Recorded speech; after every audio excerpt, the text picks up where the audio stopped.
So ladies and gentlemen, welcome back. Hopefully you had a nice chance to refresh and nourish yourself for an action-packed afternoon evening. I'm really happy that we can begin it all with a special keynote address from someone who flew into Berlin just for this conference, someone I've been trying to meet for a while in person, and I'm very happy that we succeeded at actually getting you here for this special event, Mr. Philip Dodd. Philip is actually a broadcaster from the BBC, in addition to being a writer as well as an editor. He was born in 1949, is currently a British broadcaster, writer and editor, as I said. In addition, he's the chairman of the creative industries company Made in China. He founded the journal Prose Studies, which was to be the first journal which exclusively examined and celebrated the aesthetics of non-fictional literature. In the beginning of the 1980s, Philip also began to devote himself to topics such as national identity and co-edited a collection of essays about English identity of this time. He then joined BBC Television, working as Alan Yentube's consultant in the Music and Arts Department. After he left the BBC in 1989, he first worked as an editor of the New Statesman and Society, and later for the British magazine Sight and Sound. In 1997, Dodd became director of the Institute for Contemporary Arts in London. By organizing international events, for example in India and China, Philip Dodd was able to turn the ICA into a global network of artistic and cultural cooperation. In 2004, Dodd founded his own agency, Made in China, which concentrates on developing and initiating important cultural, cultural, educational, political projects between China and the UK. He has been also a visiting professor at various universities and has designed postgraduate education in the field of cultural economy in the form of an MA program, Creative Industries, at King's College in London. The topic that he's chosen today is, I think, a very relevant one. I was just talking about China over lunch in terms of that becoming really the language. Even my two nieces and nephews in the US are learning Chinese right now in school, as opposed to French or German or some of the classical languages. And the topic he's chosen is broadcasting or networking in China. New networks for old in an age of cultural diplomacy. Ladies and gentlemen, please join me in a very, very warm welcome for Mr. Philip Dodd. Thank you.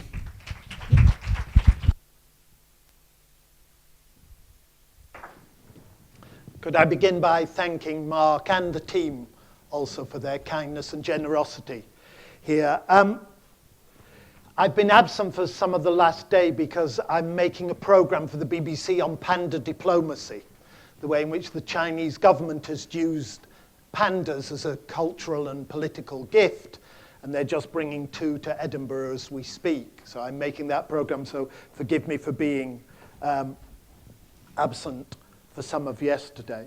I want to begin, and my view is, and it's been fascinating catching what I've caught, I spend a week a month in China and have done so for the last 7 or 8 years. So when I now land back in Europe, it feels a very strange place to me. It still thinks it's the center of the world, and it's not. I think it's a lesson that's going to take us a long time to learn. When I left the ICA, which Mark mentioned in 1997, 2004, I was interviewed by the Financial Times, and I said the 19th century had belonged to Britain, the 20th century to America, and the 21st century to a constellation of China and India. And I don't regret saying that. What I want to try and do today is think about what this means in terms of cultural diplomacy. Not least because we spoke a lot about listening. But the truth is sometimes people don't want to even talk to us because we're that unimportant. I remember speaking to Romano Prodi, must have been 3 years ago, and talking to him about the China-Europe relationship. And he said Wen Jianbao had really wanted to talk to Europe. But in the end, we never did anything, so he stopped talking to us. There is a city in China called Guangzhou. This city has already got more than 100,000 people from various countries in Africa. I don't like the category Africa, it just smooths out all the differences. But the truth is, China and Africa, and it's not only going one way to Africa, but it's going into China too. So that's the context in which I want to try and suggest how China is living through the contradictions of trying to develop a cultural diplomacy strategy. Now, at one level, China has come very late to the game, but it's got every right to be in that game. Of course, it's a state where there are new actors, as everybody said, but I wouldn't want us to get sentimental about those actors. The truth is, all diplomatic actors are equal, but some are more equal than others, as George Orwell said. And the truth about it, some places are more important than others. Sometimes when I listen to cultural diplomacy talked about, it seems to me like an English tea ceremony, whereas actually it's always and every time an exercise of power. And you should never forget power. You know, if there's bridge building, somebody builds the bridge. If there's an exchange, it's almost always an exchange between unequals. The image I put up for you is an image from 1962, in effect the beginning of the Cultural Revolution, where there was an image of a megaphone. The new image of China is a mobile phone. There are around 700 million mobile phones in China. 700 million mobile phones in China, which means many more than there are people who live in Europe. And that is very important, and I want to use that both as a metaphor and as an actuality for talking about what China did. Let me just give you one anecdote before I begin. I have a good friend who owns a Beijing animation company called Wang Lifeng.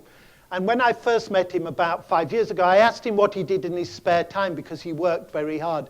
And he said, oh, it's easy, Philip. He said, I'm designing digitally, he said, the gardens in Beijing that you and the French burnt in 1873.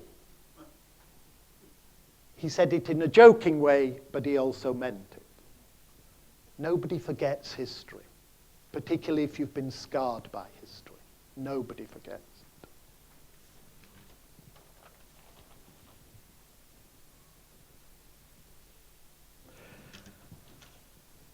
This is the Beijing Olympics. I want to give you a sense of why China wants to speak to the world. In 2008, I spend a lot of time there, you know, so I'm the guy a lot of people talk to, and because I go there a lot, they've begun to trust me, don't trust me, but have begun to trust me. And I was pulled in front of one of the major media officers for the Beijing Olympics who said to me, what do we have to do, Philip? What do we have to do to stop people reducing us to Tiananmen Square and to Tibet? What do we have to do? Now, you can feel they're wrong about that, or you can feel they're right, but it's a legitimate question to ask.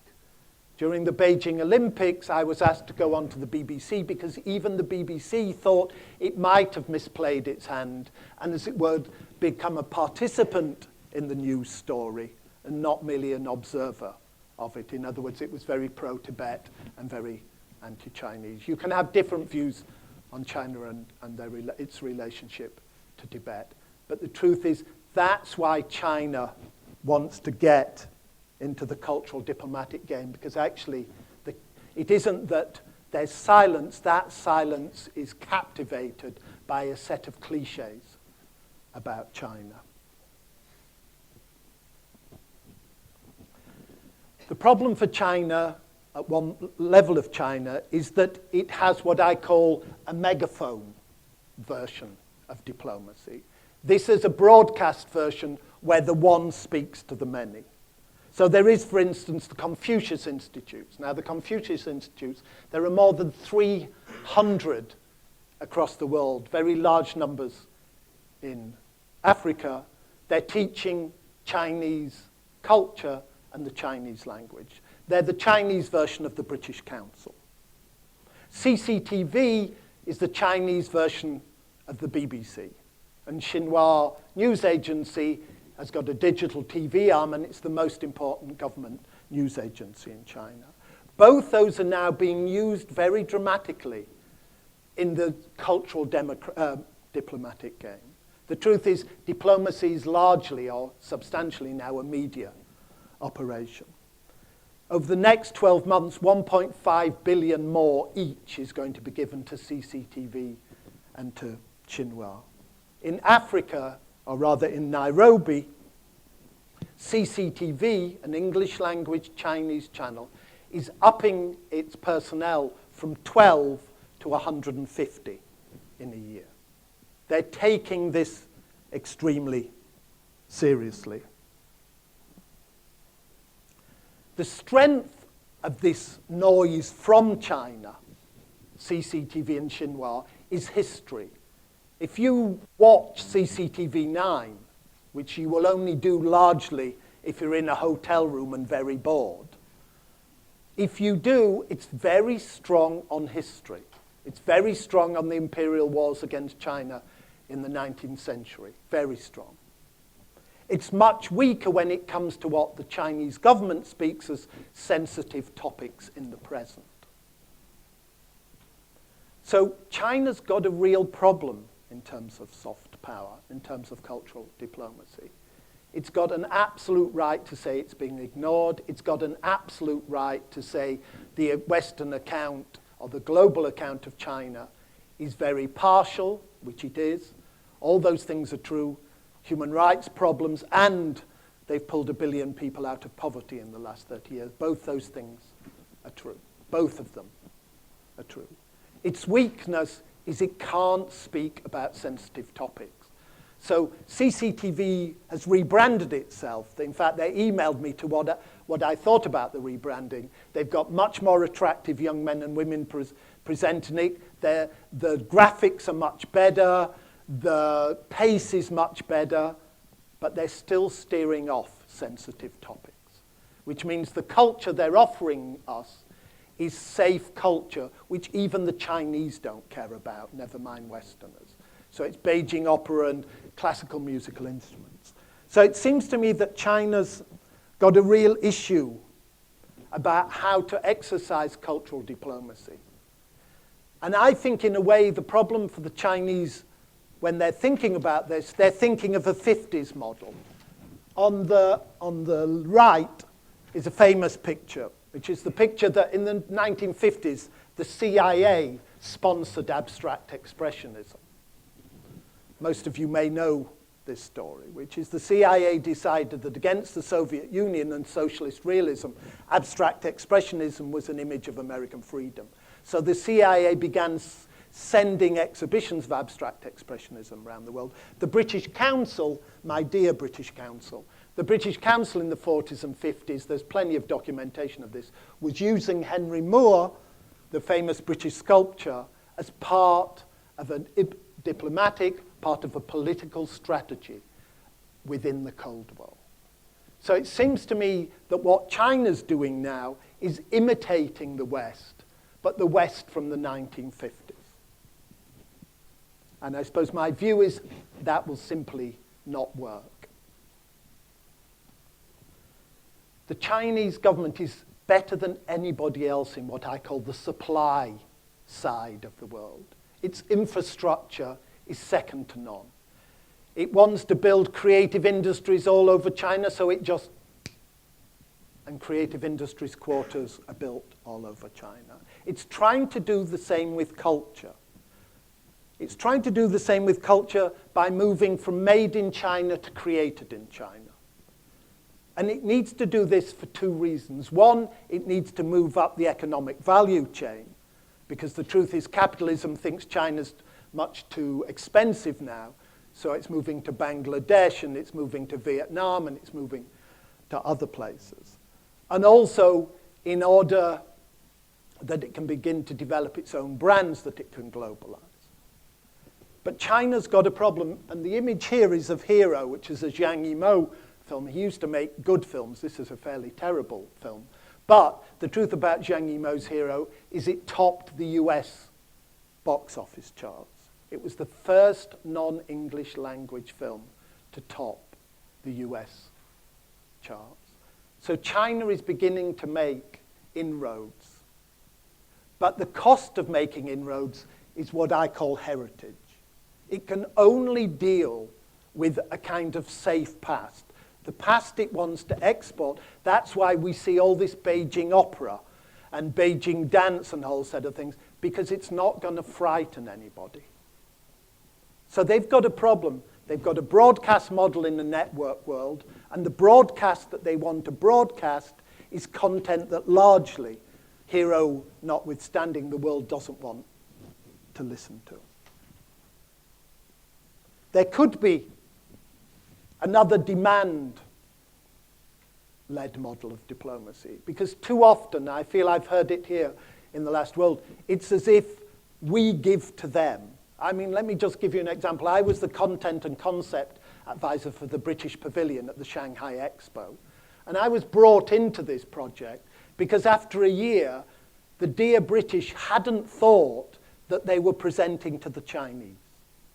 They were just thinking all the time, we're very creative, we Britons. We're going to show them how we're creative. And the first thing I did, I said, has anybody done any research to find out what the Chinese think of the Britons? So they went away and did research, and what a surprise.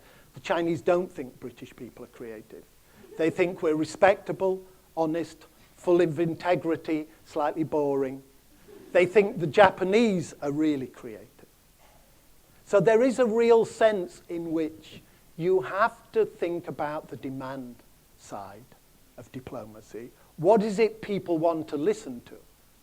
And by the time the British Pavilion got there with a lot of blood on the floor, it was, it won the best pavilion of Expo. But because we thought about the Chinese, we didn't think about the British.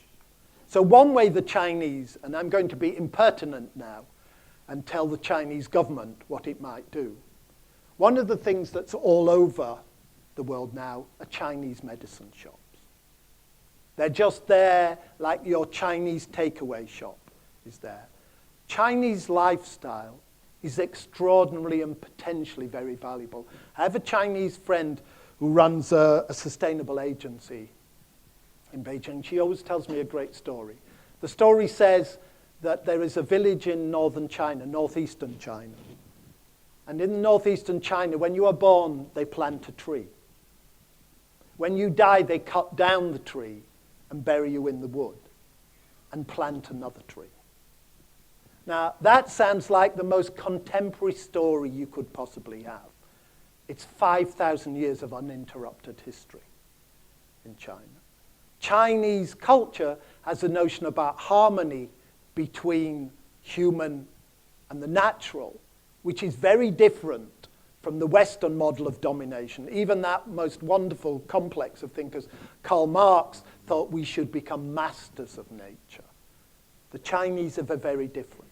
So one way would be to begin to think about using traditional sustainable versions of humanity in a cultural diplomatic strategy. The other way is, the other big thing that China now is exporting like crazy is art. Every museum in the world now wants Chinese art. The top-selling auction works are now Chinese artists. It's very, very big business. In Hong Kong, I'm the consultant for Art Hong Kong, which is the biggest art fair in Asia. It's just been bought by Art Basel, which is the biggest art fair in the world, because it wants to get close to Chinese collectors and close to Chinese art. So here are two examples. There are many more. One is lifestyle, the other is art, where there is a global appetite for Chinese culture. I hasten to add, think the Chinese government is going to listen to me when I say these things. I began by saying that there are 700 million mobile phones in China. There are more blogs than it's possible, as it were, to identify on a beach. There are more than there are grains of sand. China Daily, which is the only good news newspaper in the world, which is put out by the Chinese government, spoke of the year of the microblog was 2010. And an enormous amount of internal fighting goes on, with people criticizing massively the Chinese government on blogs, but you need to be able to read Chinese to find that out, and the Chinese government paying people to tell good stories about China and the Chinese companies on the blogs. Tom Cruise, I should say Weibo, which is here, is the Chinese version of Facebook.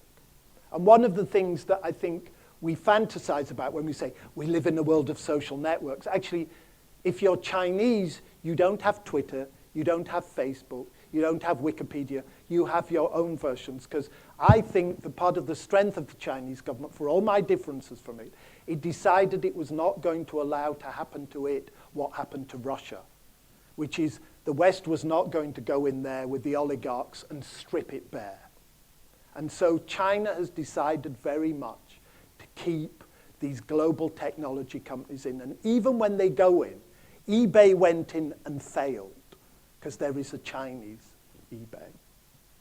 So the truth is we should not keep talking as if social media is sort of a really simple thing, because the truth about it, in China, there are other models of it. Tom Cruise has now got 680,000 followers on Weibo. He's got 1.5 million on Twitter.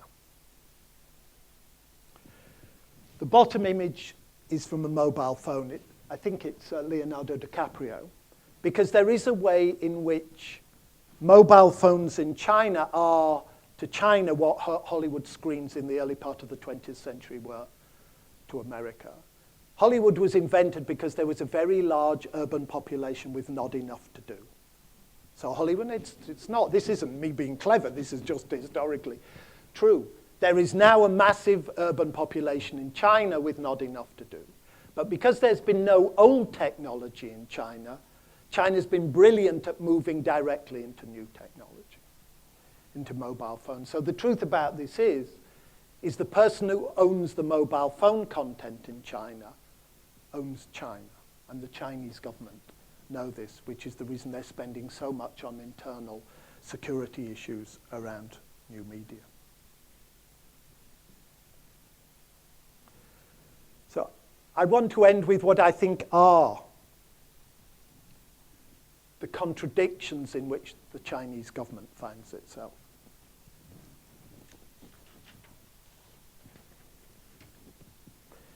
I first went to China, or I went to China first officially in 1998 with Tony Blair.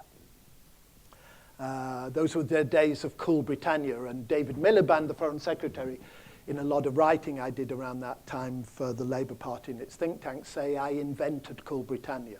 So when I get to heaven, I've got a lot of explaining to do. And when I went in 98 and Blair asked me to put an exhibition on in Beijing, I flew over then, there were no art galleries in China, or rather there was one or two, and the only people in it were people who looked like Europeans, and I said it was way too far to go to speak to Europeans. So he allowed me to rebuild my institute in shopping malls in Beijing and Shanghai. There are now 7 or 8 major art districts in Beijing. If you're a European politician now, you tend to get photographed outside one of these art spaces. I remember in 2004, Romana Prodi got photographed outside it. So one way the Chinese government can operate is actually to think of the demand in the world for Chinese art and for Chinese culture and follow that route and support it. In my view, that would be the smart thing to do, and for all my differences, I've never come across a set of smarter politicians than I have in China. The other way is that China co-opts and orders in that old broadcast model, culture and art. And somebody, when I was in Beijing last, told me a story, which I believe because of the person who told it me, that when Jianbao was sitting down with the model of an enormous new art and cultural district in Beijing, and he only asked one question, Wen Jianbao, which is this bigger than the Museum Mile in Washington? And when they said no, he said, I want it bigger. Now, at one level, that's just a politician. Politicians are like that. My politicians are like that. I know at very close quarters they're like that. But China's at a real crossroads. It could support what the world is interested in and risk something, or it could try and control it. And I think it will fail. The other way, of course, is we've tended to talk about building bridges and all this kind of metaphors, which I have some skepticism about, without thinking that Britain alone has 120,000 Chinese students studying in Britain. 120,000 Chinese. We treat them terribly. If you speak off the record to our politicians, they will largely say it. Chinese people do not find British people friendly, and I don't largely think we are terribly hospitable, at least not in the first place. But these Chinese students who understand about the West and will return to China and understand are an extraordinary bridge. And I think Europe neglects these students at its peril. And I think China neglects these students at its peril, because these students are the physical embodiment of a global network. In fact, I've been banging on with my government for so long I've got bored. So I've just set up a club for Chinese students in Britain, which is going extraordinarily well, which is to network Chinese students with British businesses. So the businesses are advantaged because they have networks into China, and the students are advantaged because they have contacts in Britain. It's crazy beyond belief that a private company is doing this rather than a government. So just to summarize, the world's moving east. There's a danger that as the world moves east, actually people won't even want to talk to Western Europe. There are all kinds of connections that can be made between Sao Paulo and Guangzhou and Nairobi, or that don't even involve us. So we should stop talking about listening, which is very important. We should talk about knowing, because what we know about China can be written largely on a very large postage stamp. So that's the first thing. The second thing, China in the immediate future is not going to stop broadcasting. And when it's broadcasting, it's wildly ineffective. So my view is we should largely ignore it. But there is an issue, and it's an issue around the financial crisis, which is there is a way now in which Chinese companies are buying up Western companies. And there is a real sense in Italy, for instance, where we've been doing some work.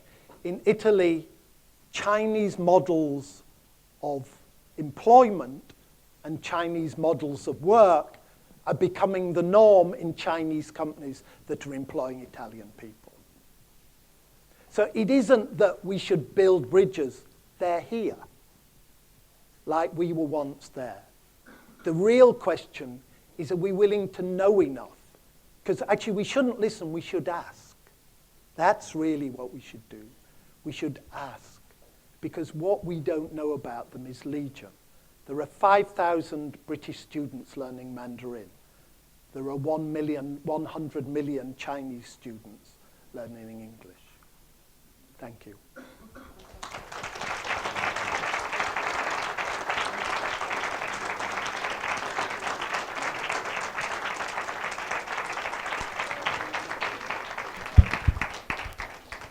Thank you very much, Mr. Dodd. And no, I think you were very inspiring. It was actually very important, especially since we haven't dealt so much with China in this conference. I thought it was really important that you brought in some of those perspectives and experiences.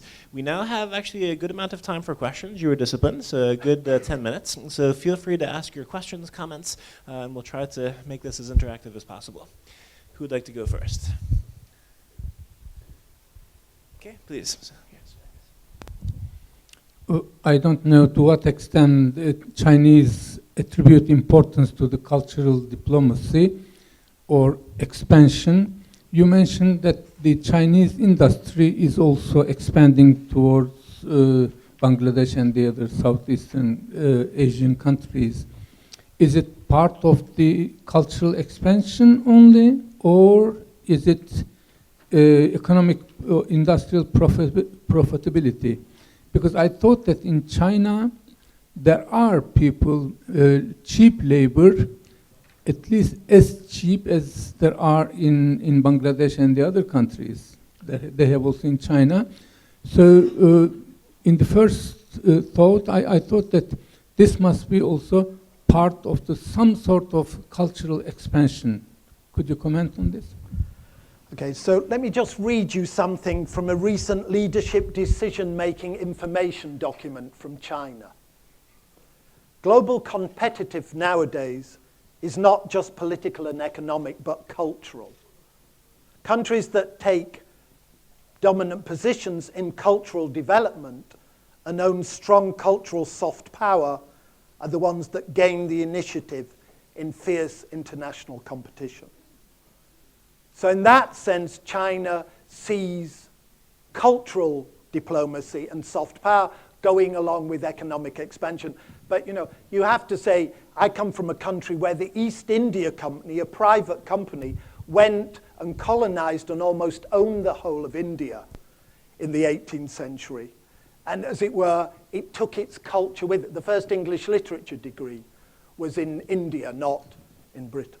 So the inseparability of cultural diplomacy and economic seems to me very long, and it would be wrong of us to blame China for doing it. The second, it's less Chinese business that's going into Southeast Asia. It's more that global capitalism, which found Guangdong province a cheap place of labor, no longer cheap. There are lots of trade union activity in China now that's beginning to have effects. And it's partly beginning to have effects because China's population is growing old. In 5 years, I think it is 1 in 3 of China's population will be over 60. So they don't no longer have the opportunity to throw cheap labor at things, which is one of the reasons they need to move up the value chain. But are they expanding their cultural diplomatic strategies in Singapore and in Bangkok and in Indonesia and Malaysia? Of course. Not least because a Muslim country like Indonesia well might see China as a model, because China is a model that's modernized without westernizing. Okay, thank you. Who'd like to go next here? Hi, my name is Nils. I'm from Denmark. Thank you very much for a very interesting presentation. I have a number of questions actually, but I'll limit myself to 2. I've heard sorry about that. I've heard the argument a number of times that Chinese sort of cultural diplomacy initiatives and programs such as the Confucius Institute should not be looked at in a sort of foreign political perspective, but in a domestic one, because it is a way of showing the Chinese people that Chinese matter, that China matters, that Chinese culture matters in the world. Secondly, let me just have a look here. I understand that the Chinese government is investing heavily in fostering creative industries. And I was just wondering to what extent you believe that the sort of limits to freedom of expression and artistic expression is a hindrance in developing sort of globally competitive cultural industries. Thank you very much. Okay. So the first question is a question about, is the Confucius Institute primarily a domestic strategy? And I have to say I was with a very important Chinese guy in London during the 60th anniversary celebrations. And they were rolling tanks through Tiananmen Square. And I turned to my friend, I said, why are you doing this? He said, we all know you're very powerful. And he said, oh, Philip, you're so wrong. He said, this isn't for you, this is for domestic consumption. Because there are thousands of small revolts happening in China all the time, and which is the reason the Chinese government keep talking about harmony so much, because it isn't a harmonious society. So do I think the cultural strategies of the Chinese are predominantly to do the domestic? No. Do I think that's one of their aims? Yes. But as I said, I was involved in Cool Britannia. Blair's strategy with Cool Britannia was both to export it and persuade the British that we were creative, rather than guys who wore bowler hats and carried umbrellas. So the truth is, these cultural diplomatic strategies have often got 2 aims. The second issue is the issue about whether China can move from made in China to created in China, given it puts limits on free speech. There's a very, very interesting new novel banned in China by a Chinese writer called Fat Years. I think they were wrong to ban it, because actually I think it's a very interesting account of the complications of China. And this is a book that really says the real danger of China isn't the present leaders, but Chinese fascism and Chinese real extreme nationalism. And if you read the blogs in China, you can see that very, very clearly. He speaks that China now has 90% of freedom. This is a critical book, but he thinks Chinese people have 90% of freedom. The real problem we've got is to know what are the conditions of creativity. If you look at 14th century Venice, or you look at Britain in the 18th century when it was benefiting from the slave trade, these were not free countries. In Britain, you could get shipped overseas for stealing a lamb.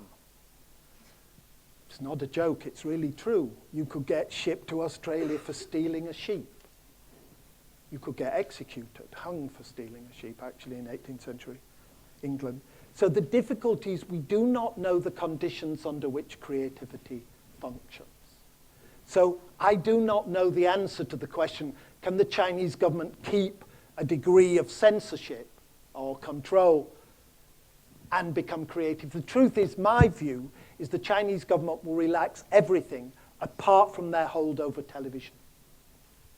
That is the one thing they will not, under any circumstances, see. But listen, you know, you can go into art galleries all over China now, find critical stuff.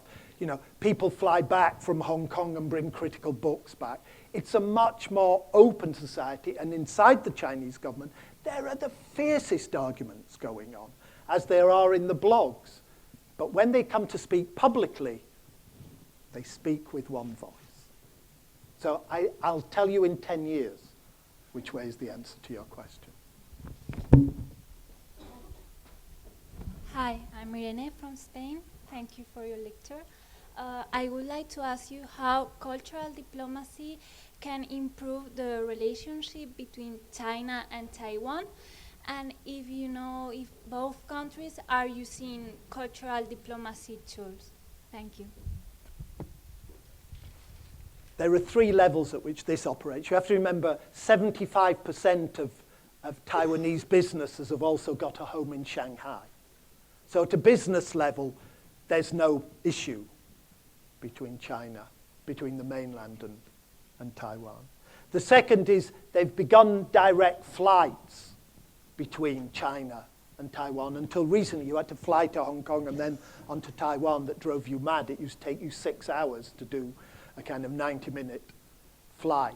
And there's no doubt whatsoever, since most of the big Taiwanese television stars are also in Shanghai soap operas, that there's a lot of kind of crosstalk going on.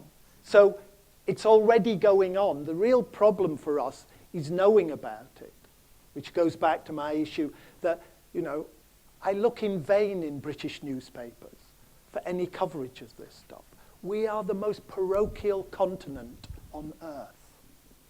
The most parochial continent on Earth. All this is going on, but nobody thinks it's worth covering, even though, and one has to remember, you know, in 1900, Europe, particularly Britain, thought America was some awful, vulgar thing, and after the Marshall Plan and after 45, it suddenly became the savior. I don't think China's going to be seen in that way.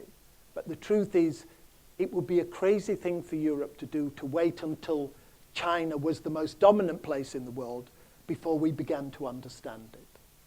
But it may be that actually you only feel the need to understand when you're in crisis. And the truth is, Europe's now in crisis. We have time for one more question. Maybe here in front. Thank you for your presentation.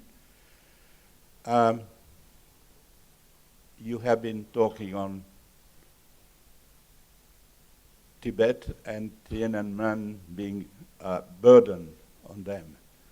Taiwan is another one. When I was in 1991 there as a minister asking for support for recognition of the country, I was warned, please do not mention Taiwan, so I didn't. 20 years later, I was attending World Congress on Medical Law and Ethics, and They have been fighting for it to get it. They, like Olympics, they needed to have a contact. They brought the whole world. After that Congress took place in Zagreb, and next one will be in London. But you see, they like to be part of the world, and we should not miss this opportunity. Speaking about broadcasting, it has been reported the day before yesterday or one of these days that they have only some 4,000 or 5,000 of people being executed by that penalty. Now, do they still report, broadcast execution of the death penalties or not? That's one question. Another one, how do you see the improvement in the human rights? That's, for me, for us, for the world, actually the only thing that we blame them for. That's metaphor is Tiananmen. Yeah. And they should improve, and they are improving. What I have seen 20 years, in 20 years, the change is enormous, not only in the car on the street, not only in the streets being wide, not only in the hotels being better than here. It is everything except the poor man on the street, not quite poor, not only, who might not have all full regard for his rights. Thank you. So the first answer to that is, in terms of executions, they selectively announce executions. Okay, it's as simple as that. But it depends if they want to give a lesson. If they want to give a lesson, they often do it with officials who've been committed for corruption. It's a way of telling other officials to stop it. The second issue is the issue of human rights, which is a real issue. I think their position on this privately, which is different from publicly, privately their position on this, you cannot reduce what we have done in the last 30 years to human rights.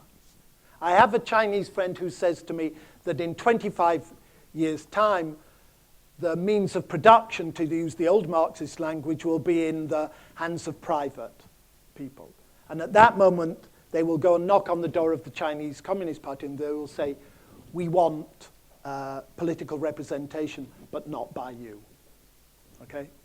Another way says that I know very well that the special economic region, which is in Guangdong province, where Shenzhen, which was a fishing village 20 years ago and is now a city of maybe 10, 15 million people, it has just been licensed to do some political experiments. This is very interesting, new democratic experiments. The Chinese government's way of doing this is always to push experiments out way far away from Beijing, so if they don't work, then there's no problem. So my view is China knows it has to change. It knows it has to change. But I have friends, and it doesn't mean I agree with them, but I have friends, quite young friends, who were youngish students during Tiananmen and were absolutely on the side of the students, who will say to me quietly now, you know what, Philip, I changed my mind. And the real reason I changed my mind is because the one thing China cannot afford is disorder. And anybody who reads the history of 20th century China will see largely it's been a cauldron of disorder. And that Tiananmen would have taken China down a disordered route. My view runs like this with the Chinese government. It's to understand it, it's not to defend it. They will do anything to ensure that disorder does not return. So Ai Weiwei, whom I know, who's the most high-profile recent guy, has been playing a game with them. And it's a game he knows and they know, and it's a game that his father was the most famous poet in China, so he was protected at that level. So people dance towards the line and then dance away from it. Ai Weiwei once said to me, you can say anything you want in China, it depends where and when. And the problem for China at the moment is that it's profoundly involved in a leadership change. Next year there will be new leaders. And this is the moment when they get incredibly jumpy. And they are incredibly jumpy. There's no doubt about it. And so do I think there will be more clampdowns? Absolutely. Since disorder is the one thing they will not do. Ladies and gentlemen, Mr. Philip Dodd. Let's extend our gratitude. Thank you.